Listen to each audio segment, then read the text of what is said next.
네, 안녕하세요. 연세리엔 피부과 이세원입니다.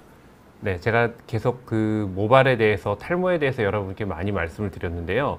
저한테 이제 많이 질문하시는 분들 중에 또 많은 질문 중에 하나가 이 흰머리에 대한 부분이에요. 사실 사람이라면 나이가 들면서 누구나 피해갈 수 없는 것들이 있죠. 한 가지가 탈모, 또 한 가지가 이 흰머리입니다. 흰머리 역시 탈모와 마찬가지로 정도의 차이는 있지만 뭐 없는 사람이 없죠. 연세가 드시면서 누구나 다 생기는 것들이고, 또 이 흰머리가 생기면 아무래도 조금 더 연세가 들고 좀 이제 노숙해 보일 수밖에 없게 되죠.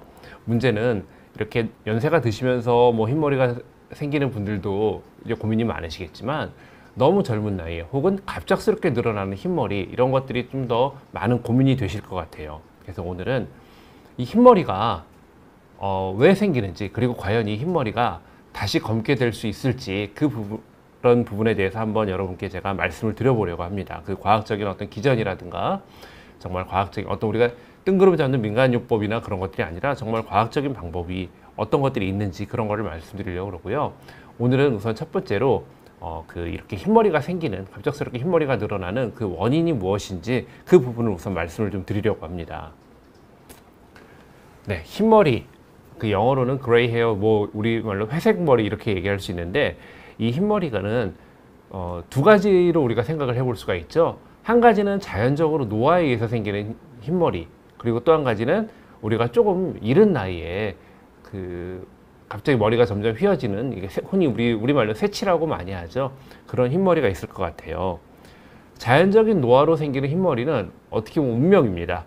예전에 이 파이널 데스티네이션이라는 영화를 혹시 보신 분들이 계시는지 모르겠는데, 이 영화에 보면은 어찌어찌해서 그 어떤 죽을 운명인 사람들이 운명을 피해 나가지만 결국은 죽게 되는 뭐 그런 영화였거든요. 그런 식으로 이 자연 노화에 의해서 유전적으로 결정된 흰머리, 그러니까 이 흰머리는 탈모보다도 훨씬 더 유전적인 성향이 강합니다. 그래서 탈모의 경우에 부모님이 탈모가 있으시다고 해서 자녀가 무조건 탈모가 있는 건 아니고요. 혹은 부모님이 머리가 굵고 튼튼하다고 해서 자녀분이 또 탈모가 전혀 되지 않는다, 그런 게 아니에요. 유전적인 패턴이 굉장히 다양합니다. 다양해서 예측이 조금 쉽지 않은 게 탈모의 어떤 유전 패턴이고요. 하지만 이 흰머리는 거의 여지없이 부모님이 백발이 많으시면 그 자녀도 당연히 백발이 좀 많게 되고, 또 부모님이 이른 나이에 백발이 많이 생겼으면 그 자녀도 좀 이른 나이에 백발이 생기는 그런 굉장히 이 파이널 데스티네이션 같은 어떤 운명적으로 나타나는 현상이 있습니다. 그래서 이 자연 노화에 의한 흰머리는, 사실 이 부분은 우리가 이 부분을 어떻게 뭐 화끈하게 이거를 치료한다거나 흰머리가 안 생기게 하는 방법은 아직까지는 과학적인 방법이 없습니다. 자, 하지만 또 두 번째, 우리가 prematurely gray hair라고 영어로는 얘기하는데요. 새치.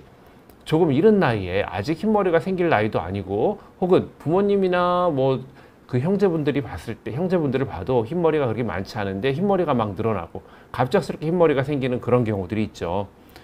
자, 그런 원인들이, 이렇게 젊은 사람들의 흰머리가 생기는 원인들이 스트레스나 질병, 약물, 중금속, 이런 것들이 있어요.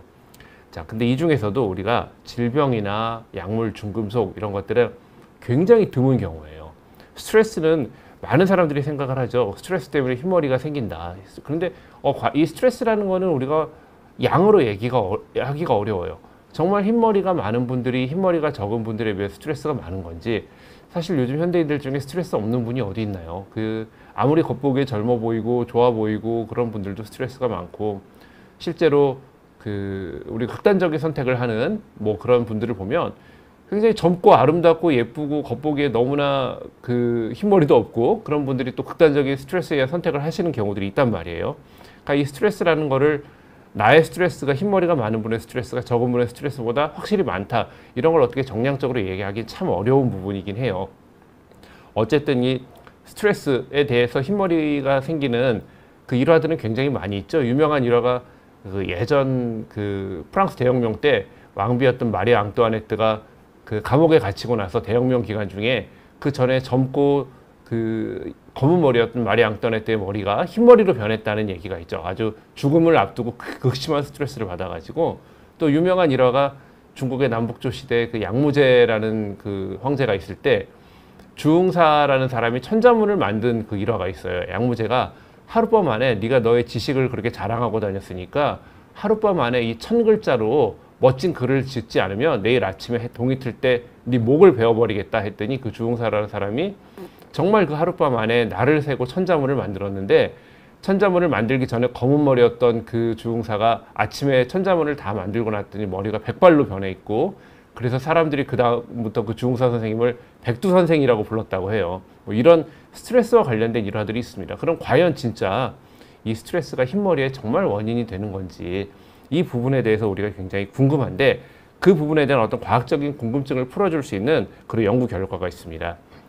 이 2020년에 네이처라는 아주 세계적으로 가장 권위를 인정받는 그런 생명과학과 관련된 학술지죠. 이 네이처 학술지에 하버드 대학에 계시는 슈야치라고 하는 교수님이 계세요. 이 여성 교수님인데, 이 교수님 팀에서 나온 논문이 있습니다. 이 흰머리에 대한 연구는 감히 제가 말씀드리는데 이 논문의 전과 후로 나눠지는 것 같아요. 그만큼 굉장히 훌륭하고 굉장히 우리 흰머리에 대한 어떤 스트레스에 대한 연구에 어떤 한 획기적인 그 근거를 주신 그런 논문이에요. 이 슈야치 선생님이 대만 분이신 것 같거든요. 근데 이 팀에 보니까 우리나라 분도 계시더라고요. 그래서 우리나라 분이 이렇게 참여하신, 우리나라 그 연구자분이 참여하신 이런 훌륭한 논문이 나왔다는 게 굉장히 좀 자랑스럽기도 합니다. 어쨌든 이 논문에 보면은, 논문의 그 제목은 Hyperactivation of Sympathetic Nerve Drives Melanocyte Stem Cell Depletion이라는 논문인데요. 그 제목을 해석을 해보자면, 멜라닌 세포를 만드는 멜라닌 세포의 어떤 줄기세포의 부족이 죄송합니다. 우리 교감신경의 어떤 굉장한 그 활발하게, 교감신경이 과반응하는, 과하게 이렇게 교감신경 활발하게 되는 경우에 이 멜라닌 세포를 만드는 멜라닌 줄기세포의 어떤 부족을, 결핍을 유발한다는 그런 제목이에요. 이 논문을 조금 자세히 들여다보기 전에 이런 어떤 우리가 모발의 구조라든가 모발의 사이클을 다시 한번 리뷰해 볼 필요가 있는데, 제가 말씀드리는 제가 말씀드린 이 방송 내용을 지금까지 많이 보셨던 분들은 제가 이 모발의 어떤 사이클이라든가 모발의 구조에 대해서 말씀드린 거를 여러 번 보셨을 거예요. 근데 항상 제가 말씀드릴 때 주로는 어떤 모발의 일생, 모발 줄기세포의 관점에서 봤고, 오늘은 그 사이클을 흰머리를 만들고 검은 머리를 만드는 멜라닌 줄기세포의 관점에서 좀 보려고 그래요. 우리가 모발에는 두 가지 종류의 줄기세포가 있습니다. 하나는 모발 줄기세포고요. 하나는 멜라닌 세포 줄기세포예요.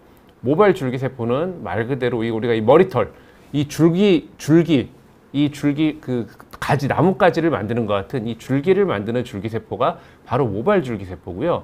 이 줄기세포가 나오는데 이 줄기세포가 흰색이 될지 검은색이 될지를 결정해 주는 게 바로 멜라닌 세포 줄기세포가 있어요.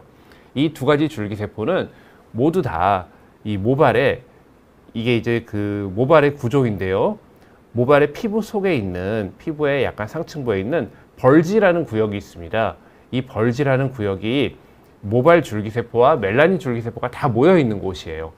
이 벌지라는 구역에서 이 줄기세포들이 모발이 자라날 때 여기 있는 줄기세포가 모발의 줄거리를 만드는 그 모발세포, 혹은 멜라닌 색소를 만드는 멜라닌 세포라는 걸로 분할을 해요. 우리가 줄기세포 자체는 그 기능을 하는 세포는 아니고요. 줄기세포는 기능을 하는 세포를 만드는 원천이 되는 세포예요. 그래서 요즘에 여러 가지 미용이라든가 건강에 관심 있는 분들은 줄기세포 주사, 줄기세포를 이용해서 세포를 재생하고 젊어질 수 있다, 이런 광고들이나 이런 기사들을 보신 적이 있을 거예요.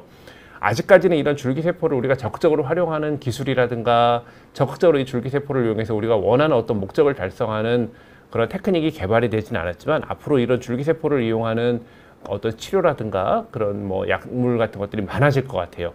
어쨌든 우리가 모발의 생장기에는 이 줄기세포들이 활발하게, 모발 줄기세포는 모발의 줄기를 만들어내고, 멜라닌 줄기세포는 멜라닌 색소를 만드는 멜라닌 세포를 만들어서 이 벌지에 있는 줄기세포들이 우리가 모발의 뿌리 쪽, 모근 쪽으로 이동을 합니다. 이동을 해서 여기서부터 모발의 줄기가 만들어지고 검은 머리카락에 검은 색소를 공급을 하는 멜라닌 색소를 만들어서 머리카락이 자라나면서 튼튼한 모발이 자라고 검은색의 모발이 자라도록 유도를 하는 거죠.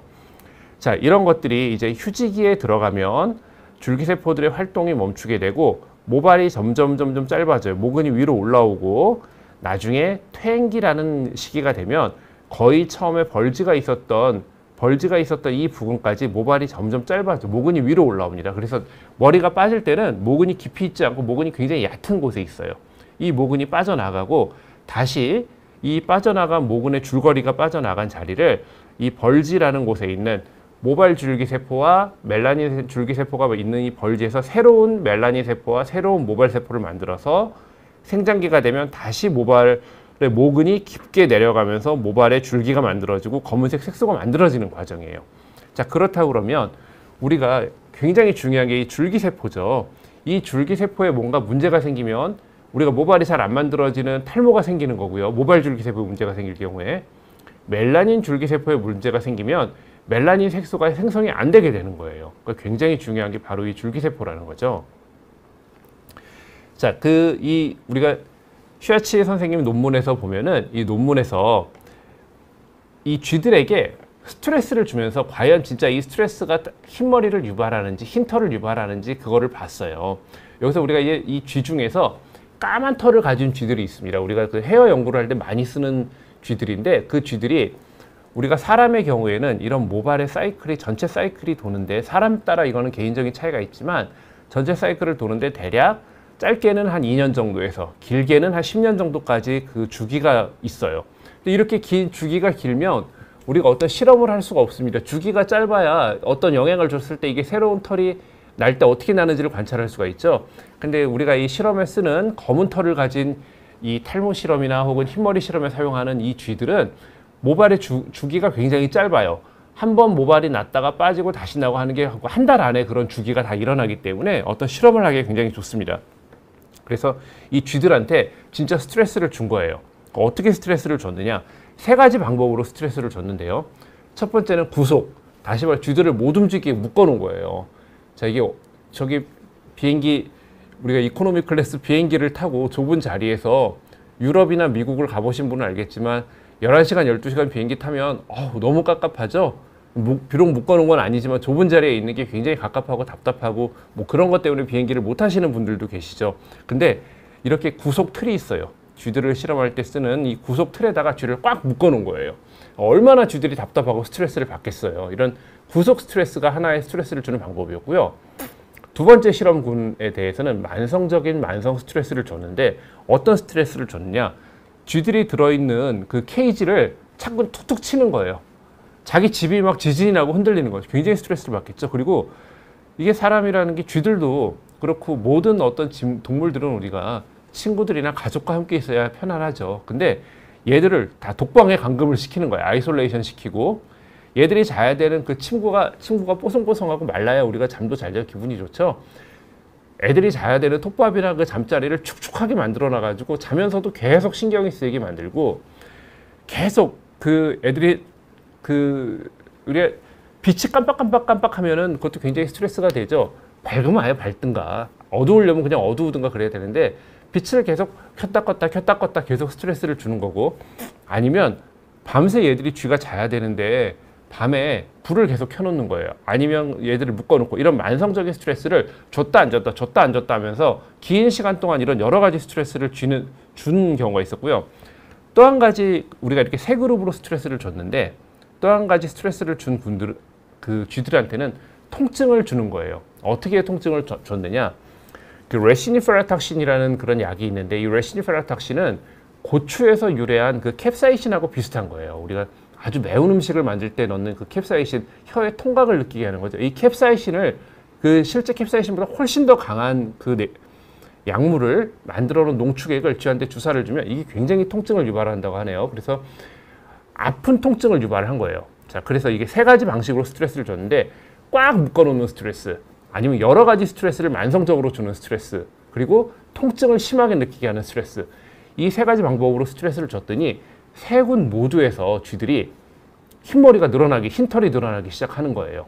즉 어쨌든 그리고 이 스트레스가 없는 그 쥐들에 비해서 흰머리가 늘어나는 게 급속도로 나타나고, 근데 어쨌든 이런 스트레스를 받으면 흰머리가 늘어난다는 거는 이런 방식을 통해서 우리가 확인할 수 있었는데, 그럼 과연 이 세 가지 스트레스 중에서 어떤 스트레스가 최고였느냐? 바로 세 번째, 통증.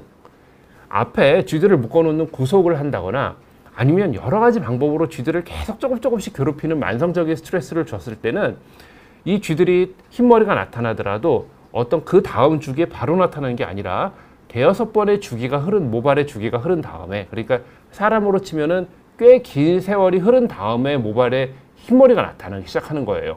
근데 이 쥐들에서 통증을 줬을 때는, 굉장한 통증에 자극을 줬을 때는 이번 주기 바로 다음 주기, 불과 얼마 안 있어서, 그러니까 사람으로 치면은 뭐 불과 한 1, 2년 그 안에 흰머리가 급속도로 늘어났습니다. 그래서 이 슈아치 선생님 연구에서 보면은, 그럼 이 흰머리가 늘어나는 스트레스 중에 어떤 스트레스가 가장 극심한 스트레스냐, 가장 흰머리를 늘어나게 하는 스트레스냐?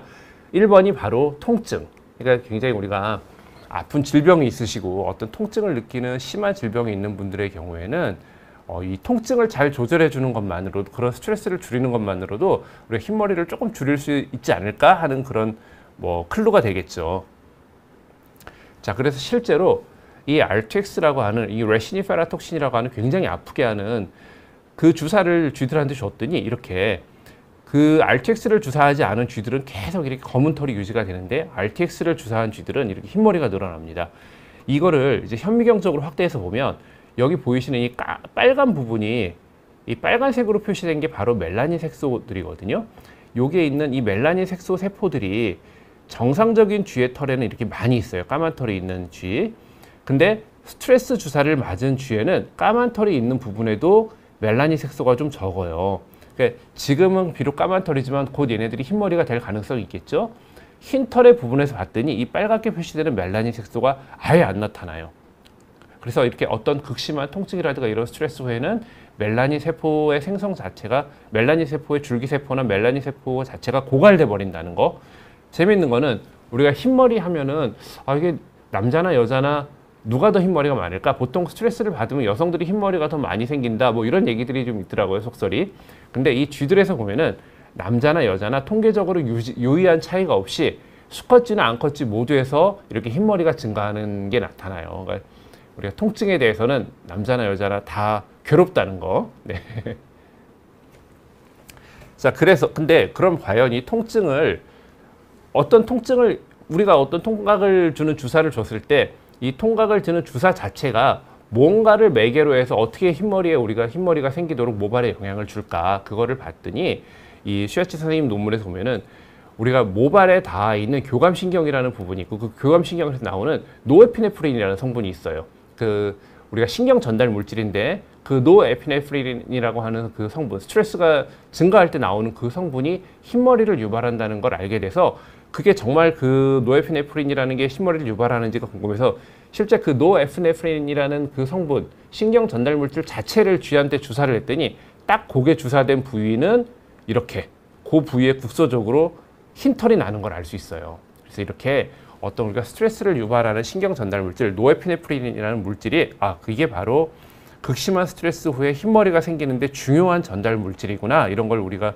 알 수가 있었죠. 자, 그럼 이렇게 어떤 고통을 받아가지고 생긴 털이, 이렇게 그 줄기세포가 없어지고 멜라닌 세포가 안 만들어진 털이, 그러면 이 고통이 없어졌을 때 다시 검어질 수 있을까? 우리 가끔 이런 경우들 보죠. 어르신들이 나는 50대 때 흰머리가 굉장히 많았는데 오히려 70 넘어가면서 검은 털이 생겼어, 뭐 이렇게 말씀하시는 분들이 간혹 계세요. 혹은 어떤 분들은 굉장히 스트레스가 심할 때 흰머리가 있다가 스트레스가 풀렸더니 나 다시 검은 머리가 좀 늘어나는 것 같아. 물론 그런 경우 있을 수 있어요. 근데 이 실험에서 보면은 이 쥐들이 흰머리가 생긴, 이렇게 흰 털이 생긴 쥐들을 왁싱을 싹 했어요. 왁싱을 싹 하고 그 다음 주기, 그 다음 주기에 다시 이 털이 검은 머리로 되는지를 확인을 해봤더니 검은 머리로 되지 않습니다. 일단 한번 이렇게 멜라닌 줄기세포라든가 멜라닌 세포가 사라지고 완전히 흰 털이 나와버린 이 부분은 그 이후 주기에도 계속해서 흰 털이 나오는 것을 알 수 있어서, 한번 이렇게 흰머리가 완전히 된 경우에는 그것이 자연적으로 다시 검은 털로 변하기는 좀 어렵지 않을까, 이렇게 생각되는 이런 결론이 논문을 통해서 나왔습니다. 자, 이 논문을 다시 한번 우리가 좀 요약을 해보자면, 자, 실제로 이 논문이 굉장히 중요한 게, 지금까지 우리가 그냥 관념적으로 스트레스를 받으면 흰머리가 생길 거야. 굉장히 스트레스를 받고 뭔가 힘든 일이 있으면 흰머리가 생길 거야 라고 생각했는데 그거를 굉장히 과학적으로 이렇게 근거를 가지고 그리고 또 이 흰머리가 생길 때 그 스트레스를 무엇이 어떤 물질이 매개를 하는지 어떤 물질을 우리가 차단을 하거나 어떤 물질을 조절하는 약을 썼을 때 흰머리가 좋아질 수 있을지에 대한 클로가 되는 굉장히 중요한 논문이에요. 저희 교감신경하고 부교감신경이라는 게 있는데 조금 쉽게 생각하자면 이렇게 생각하시면 돼요. 학교에 교감 선생님하고 부교감 선생님이 계세요. 교감 선생님 굉장히 엄하시고 부교감 선생님은 굉장히 이렇게 유하시고 학생들을 많이 배려해 주시는 선생님이 계세요. 교감 선생님이 나타나면 긴장하게 되죠. 우리가 털에는 교감신경과 부교감신경이 있어가지고 뭔가 긴장하고 스트레스를 받고 놀라는 일이 있으면 털이 바짝 쓰게 되죠. 그 교감신경이 털의 벌지라는 부분에 닿아 있습니다. 이 교감신경이 있는 그 부위에 멜라닌 줄기세포와 그 모발의 줄기세포들이 있고요. 이 교감신경에서 나오는 노르에피네프린의 영향을 받아서 교감신경의 영향으로 인한 노르에피네프린이 스템셀에 영향을 주면은 줄기세포에 영향을 주면은 이 줄기세포들이 분할을 해서 멜라닌 줄기세포나 모발 줄기세포를 만들어서 검은 모발 줄거리를 만들게 되죠. 근데 여기에 너무 극심한 스트레스가 올 경우에는 이 멜라닌 줄기세포들이 일부는 분화가 되고 일부는 계속 그 자리에 남아서 그 다음 주기 때 또 얘네들이 모발이나 멜라닌 세포를 만들어야 되는데 그냥 얘네들이 다 쏟아져 나가 버리는 거예요. 그냥 이번 한 번에 올인한다. 그리고 특히 멜라닌 줄기세포가 올인을 해버리면서 그냥 그 남아있어야 되는 그 둥지에 남아있질 않고 전부 다 한 번 이번 주기에 검은색을 만들어 버리고 이 멜라닌 줄기세포가 사라지고 그 다음 주기 때부터는 이렇게 흰머리가 되고 이렇게 한번 흰머리가 되어 버리면 이 흰머리가 이렇게 줄기세포가 고갈이 되면 자연적으로는 다시 검어지지 않는다. 이게 바로 이 논문의 결과입니다. 물론 이 논문에 더 자세한 내용이나 굉장히 논문이 과학적으로 잘 디자인되고 다양한 실험이 있고 다양한 질문에 대해서 답을 할 수 있는 논문인데 그 과학적인 내용을 제가 다 설명을 하기에는 사실 저도 완벽하게 이 논문을 이해하기에는 그런 자연과학적 지식이 조금 부족하기도 하고요. 이 논문의 내용이 너무나 복잡하고 내용이 길기 때문에 이런 걸 이 채널을 통해서 여러분들께 소개하기에는 조금 어려운 내용인 것 같아요. 하지만 제가 오늘 말씀드린 내용이 이 스트레스와 관계된 흰머리가 생기는 아주 중요한 기전. 그래서 어떤